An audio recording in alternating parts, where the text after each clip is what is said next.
when you think about the Eagles' offense going up against this defense, where do you think the advantages can be had for the Philadelphia Eagles? Our offense versus their defense, or our defense, their offense? Our offense versus their defense. Where do the Philadelphia Eagles have the leg up? How can they take advantage of this Packers defense that's still proving themselves, because they were pretty mediocre last year? I feel like picking apart them DBs, picking apart them corners. Like AJ Brown, we added some pieces, but that AJ Brown, Devontae Smith, Dallas Goedert, that connection is still there. So I feel like picking apart them DBs, but also the run game. Like we saw in the preseason games, like just besides the last preseason game, the first 2 preseason games, we saw how like the run blocking was looking solid with our second string O-line and some practice squad running backs. So like really getting the run game going with Saquon, with the big dogs up front, I feel like I'm really confident in our offense. I feel like the offense is going to be good. The defense, that's the side of the ball where I'm like, okay, how good can we be week 1? Because offensively, I feel like we can always fall back on the talent week 1. I mean, Jalen's back healthy. We know AJ versus anybody, we taking AJ. Devontae going to get his. So I feel like we can rely on our talent on offense, but the defense got to be on their P's and Q's. We can't rely on just talent on defense. Not that we don't have talent on defense, but that communication, everything has to be there. So that's where I'm going to really be like, holding my breath, child. I'm even going to say it because they're going to be bad in the comments when I say, what I want to say. But we're going to get into the defense real quick. Now that you laid out some of the advantages, right? How do you think the Philadelphia Eagles start this game? And what I mean by that is, what do you think is going to be their focal point? What do you think is going to be their ultimate goal? Do you think they're going to be Saquon heavy? Do you think they're going to rely on the passing game to set up the run? What do you think Kellen Moore's plan of action is going to be going up against this defense? I hope it's going to be through the run. Like we got Saquon Barkley. We've been seeing what he's been doing at practice. We've been hearing like Nick Sirianni in his press conference today was just going on and on about Saquon at practice and all the cuts and just having everybody gagged on the sidelines. Setting up the run, getting the run going, that's just going to make everything easier for everybody else. So I just feel like we can't shy away. Yeah, we have all these weapons. We got all these dogs downfield, but let's not let that get us too excited and let that get away from the bread and butter, which is Saquon Barkley in this run game. Absolutely, absolutely. Now that you brought it up, when it comes to the defense, let's transition to that side of the ball, because I think that's where most of the question marks lie. I said to LB before you came on, both of these teams have defenses that are questionable. When you look at it at face value on paper, you see talent sprinkled on both defenses, but they both have something to prove. But when it comes to the Philadelphia Eagles defense, right, let's just start in the trenches. Let's start with the defensive line. Jalen Carter, Jordan Davis, Bryce Huff, Josh Sweat. In theory, those are your starting guys. They're going to be going up against the offensive line in the Packers that's pretty average at best. They have about 2 or 3 new offensive linemen. They're going to be starting a rookie at right guard who they drafted at left tackle.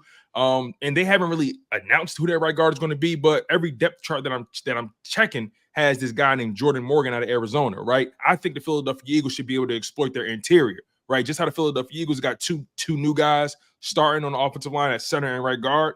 When it comes to this Packers offensive line, they got 2 new guys out there and Jordan Morgan. And they got the kid Rasheed Walker, who's young, came in last year picking up for the left tackle. They moved on from is it Bakhtiari, the guy he keep getting hurt. David. But the bottom line is, how do you see Jalen Carter and Jordan Davis being able to wreck this game? I don't think it'll be much on those guys to wreck the game. You know what I mean? I think that Jalen Carter is going to get doubled from first game of the season.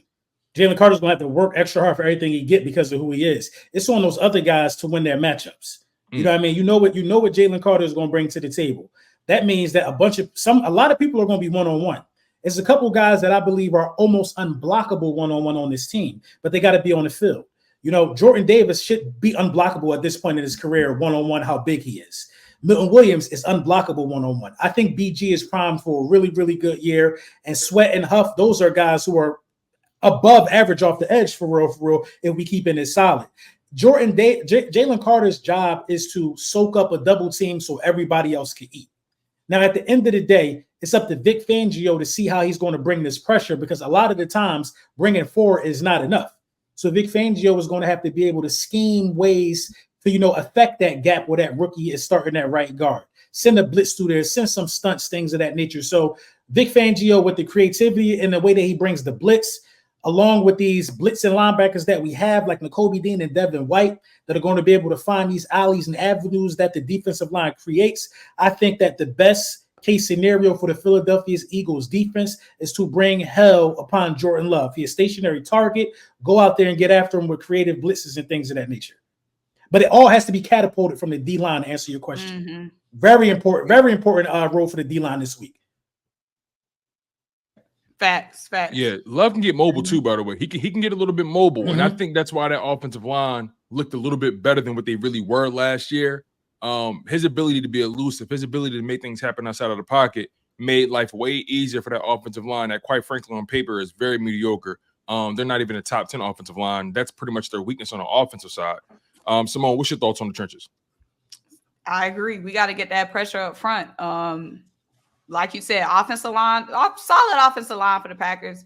But that pressure has to come up front. Like, we have to set the tone early. We saw last year one of our biggest issues. We had the stars up front. We had names up front. But we just couldn't hit home. Everybody just had so much time. Like, defensive breakdowns was happening because these quarterbacks just had so much time back there. Like, we can't have a repeat of that this season. And it starts week 1. We had to hit home. We can't just have Jordan Love sitting back there having 30 seconds to throw the ball. I agree. And I see people in the chat saying this ain't Sean Desai or Matt Patricia. I agree with that. I don't think Fangio is just going to sit back there and let a quarterback cook us. He not. And if he don't bring a blitz, dude's going to be pressing. So wide receivers are going to have to win off of the edge. You got Slay. You know what I'm saying? You got Isaiah Rodgers. You got Quinyon Mitchell. Guys should have a difficult time coming off of the line of scrimmage if you play press with those type of cornerbacks. It just is what it is. But what we have to do is we have to bring pressure. You got to bring pressure. I'm going to keep it a beam, man. The defense ass until I see otherwise. The Eagles defense is ass until I see otherwise. I don't care who get mad. I don't care who don't want to talk to me this season. Last year was atrocious. What you going to do? All you could do is perform better. I'm getting mad talking about it. Because if we go over to Brazil, and guys act like they don't want to tackle or whatever the case may be, they all need to be packed up. This is a Super Bowl window we're talking about here. I want to see aggressiveness. I want to see ferociousness. You brought back Gardner Johnson because that's his nature. But is that everybody else's nature, though? You just can't have one dog out of 11. You know what I'm saying? You can't have one angry dog out of 11. I think Gardner Johnson bring the best side of Blankenship. You know what I'm saying? I think Quinyon Mitchell, not to go all over the place with I'm pretty sure we was going to talk about that, but I can't help it. I'm getting flashbacks of how ass they were. They got to tighten up. They better tighten up. One dog don't make a pound. It don't. That's true. That's But true. But I will say, when that one dog show out, he the one that end up getting sold, and the pound is that much weaker. He the one that end up getting sent away because he the one showing out. All the dogs need to show out. The Georgia Bulldogs, all of them need to show out. You know what I'm saying? Especially the Georgia Bulldogs. Because right now it's looking like a Georgia Bulldog. They used to play on Saturday at whatever their little field is. They need to act like it's Saturday in Athens. That's what we need them to play like. Like, you take the exactly right. We got a bulldog and a couple puppies. But here's the thing, right? The rest of them need to grow up. We have to set the tone. I'm talking play 1. Like, and not to be dramatic, because this isn't just week 1 for any old team. This isn't just week 1. We lost 5 out of our last 6 games. We were the laughing stock. We couldn't say nothing to the haters.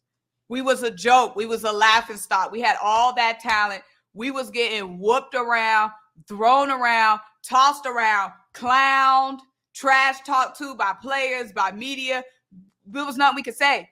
If they aren't like fired up and ready to prove themselves every single snap, I'm talking about every single player on this team. Like, if they aren't fired up to make a statement week 1, the way we ended last season, it's going to get ugly. It's going to get dark. The one thing we're going to see week 1 is the heart. We're gonna see the heart week one. Yes, and we're here's the thing, see the right? Heart week one, because you can lose and play with great heart. We're gonna see. We you know what I mean. We're gonna see heart week one. You mentioned, right, CJGJ. We got one dog, and you said one dog don't make a pound. One dog don't make a pound, right? But here's the thing, right?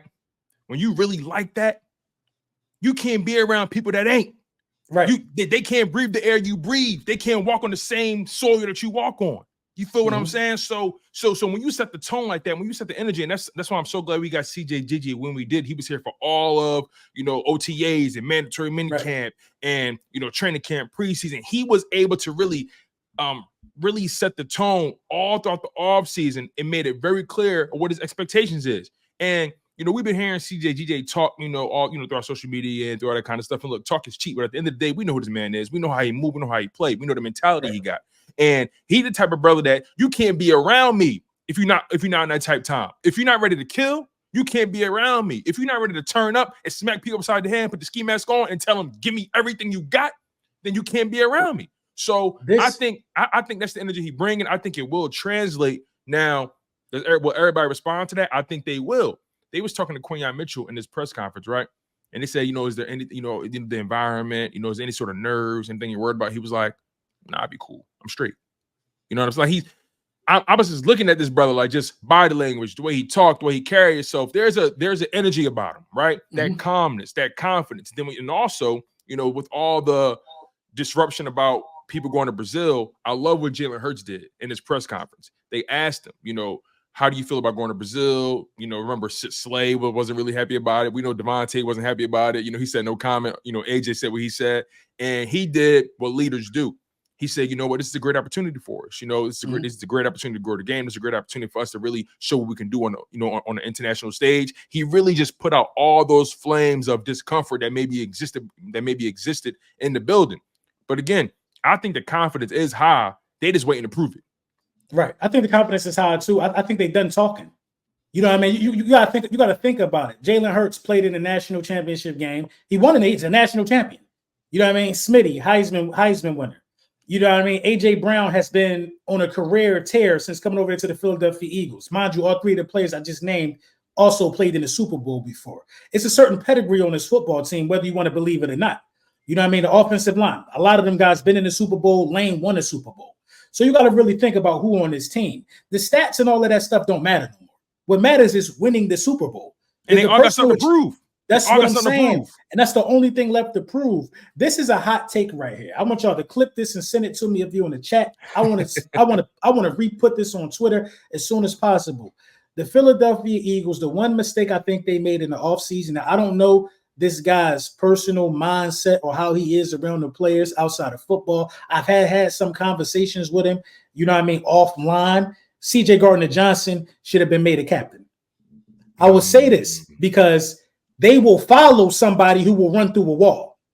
They will follow a player like CJ Gardner-Johnson. That's the type of guy that you make a captain. You know what I mean? It's not because of you don't think he got the qualities. You got to make Gardner-Johnson a captain, whether he like it or not.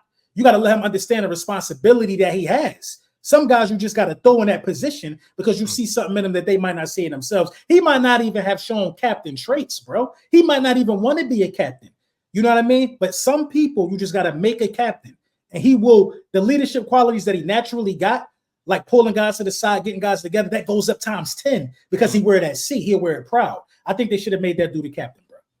Yeah, I'm kind of shook that he wasn't. Like, when we literally brought him back for his vocalness, his leadership, all of that on that side of the ball, I'm surprised he wasn't named the captain. And if I'm CJGJ, I'm feeling disrespected. Exactly. And a lot of people want to take, Devontae Smith getting his seat taken away from him. Smitty ain't that type of guy. You know what I mean? Smitty ain't that. Smitty going to beat work. Listen, whether Smitty a captain or not, all eyes going to be on Smitty. Mm-hmm. All eyes going to be on Smitty. Every wide receiver we bring in the building, that's Devontae Smith. This is the work ethic, how he prepare. You know what I mean? He already a captain. So him having it on his chest don't mean nothing. It don't change the way he prepared, nothing. And but CJ Gardner-Johnson, those captain patches are given out to, just to add context, right? Because I agree with everything you're saying. Those captains are voted on by their peers, by their teammates. Right. So, I mean, I don't know what it was with Smitty. I don't know what that was about. But it seems like the Eagles only had, 5 captains in total, right? It's Hurts, Melada, 6. Lane, Slay. Who else after that? BG, right? BG, and I think a kicker. I think it's a kicker. Elliott. Milata, did you get him? Yeah. Yeah, So that's BG 3. a captain too.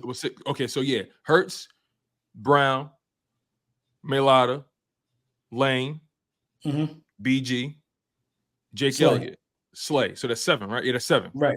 So they got 7 captains. Me personally, I feel like you need another one on defense. You need another one on defense. I do. So this is the thing. You don't need 2 wide receiver captains. Yes, you really never needed that. You really don't. You don't need 2 wide receiver captains. And Smitty getting his seat taken away from him. I don't think you need 2 on the offensive line. To be honest, but Milata is probably really showing something that that says, "Hey, I deserve it." The only person that should always be a captain is your franchise quarterback. I feel like they do AJ and Smitty because they just feel like they have to do them both, so it won't look like one is better than the other. So they always just do them as a combo. But now they both paid. Now they both paid. They did right by both of them. You know what I mean? Listen, you take a guy's C away and pay him, I guarantee he'll take the payday every time. The C means nothing. Exactly. They're just spreading around a little love. Exactly. So let me ask you this real quick, right? Let's keep this thing going. Just getting back to the defensive side, right? That Packers offense, they got some weapons in there, right? They got guys like Romeo Dobbs. They have Jaden Reed, I believe. They got Christian Watson. They got the 2 tight ends, Kraft and Musgrave. And last season they had 7 pass catchers average 10 yards or more per catch. That offense was pretty explosive. And Jordan Love was able to throw for 4,000 yards without a single 1,000-yard receiver. So that passing game knows how to get it going. And Matt LaFleur knows how to scheme his guys open. So I ask you guys this. Who's the biggest threat not named Jordan Love in the Packers offense? Christian. You think it's Christian Watkins? Mm-hmm. I'm going to go with Josh Jacobs. Forgot about him. Is the other running back playing? Because I saw he was injured. AJ Dillon out for the season. They got the other kid, Emmanuel Watson, who only got 14 touches, unproven. And they got this other kid, Marshawn Lloyd, who's a rookie, unproven as well. So outside of Josh Jacobs, it's completely finito. So they are literally Josh Jacobs or bust. And Josh Jacobs is used to carrying the workload. But here's the caveat about Josh Jacobs that needs to be talked about a little bit more, right? When it comes to Josh Jacobs, the reality is, he had that amazing 2022 season, right? He led the league in rushing, had over 1,600 rushing yards. He had that on 340 carries, and he had over 370 total touches in 2022. He took a major step back in 2023, and that 1,600-yard production was cut in half. He only had 805 yards on the ground on 233 carries and averaged 3.5 yards per rush. So now I ask, right, which Josh Jacobs did the Packers pay for? Is this the beginning of the downslope for Josh Jacobs? And look, I'm not trying to say he's not a good player. I think Josh Jacobs is a great running back, but I think it's something to be said about a guy who came off a season with that much of a workload, and then the following season he took such a major step back as far as production, and now he goes to a new franchise, and there's nobody behind him that they trust like him. Mm-hmm. So I think that they're not going to even use him the way that the Raiders was using him in 2022. He's not going to have that many touches anywhere else. You got an offense that's pass heavy first. This is the thing. What Josh Jacobs is here to do is to set up the play action. If we cannot stop Josh Jacobs and Josh Jacobs continues to have these guys in third and short, he's effective. Their whole offense is play action based. Their whole offense, because they live in personnel. If you can stop that run, like you said, you limit Josh Jacobs. That completely neutralizes Jordan Love's superpower, because they murdered the Cowboys in play action, destroyed them. Exactly, but Aaron Jones was effective. He scored twice. Aaron Jones was catching the ball. Aaron Jones was running really, really hard. So I think if you can stop Josh Jacobs, I honestly, it ain't even really about stopping Josh Jacobs. You just got to have great eye discipline. You know what I mean? Because play action can still be effective if you're not feeding the running back the ball. It's the fear of Josh Jacobs getting off that can make play action effective. I think it's a mixture of stopping Josh Jacobs and eye discipline. I would think that those are, the biggest concerns or the biggest factors or the must stops that the Philadelphia Eagles should have. Yeah, I'm not sleeping on Josh because wasn't everybody bad on the Raiders? Like, You know what I'm saying? I feel mean, like it's the same. Max Crosby still got his. Devontae still got his. I mean, I don't know. But I That's feel you. true. It's a bad team. I feel you. It was. It's hard to judge somebody. I mean, pound for pound, we know what Josh Jacobs can do. Yes, absolutely. So I'm not going to be like, oh, he might not be the Josh Jacobs in the past. Same thing I wanted to say about Dalvin Cook on the little boys. You know what I mean? But I can't judge off, one iffy season. Right. But shoot, like you said, LB, I mean, if we can't stop the run, then we can't stop GELs. Like, a lot is going to be on the D line. Like, when it comes to it get dark. Here you go, Lord Jesus. It get dark. It get dark. We can't stop the run. But this is the thing, though. I'm looking for us to be way better, though, because we have the linebackers who can shoot the gap and who can help out with the run. You got Devin White. Vaughn is solid at tackling against the run, and you got this new revamped Nakobe Dean situation. So I think we will be better at stopping the run this year and running from sideline to sideline. I think we'll be better. I think this is the perfect game to find out. Again, I know this isn't. The season is going to continue to develop, and they're going to continue to make adjustments, right? But I really think, just in terms of matchup, just player for player, I think this is the perfect game to find out where the DBs are as far as how they move, how they handle these young, spry wide receivers that's quick. They have great release. They get off the line of scrimmage quickly. They can run routes. They know how to get open. And I think it's a great game to find out where this defensive line is and the linebackers are when it comes to picking up the run. I mean, I just think this is a great matchup. You're going to get a playoff team. I need to know early how you fare against a team that was just in the divisional round, pushing the San Francisco 49ers to the brink. I need to know how you fare. This is the perfect game for me to find out who Quinyon Mitchell is.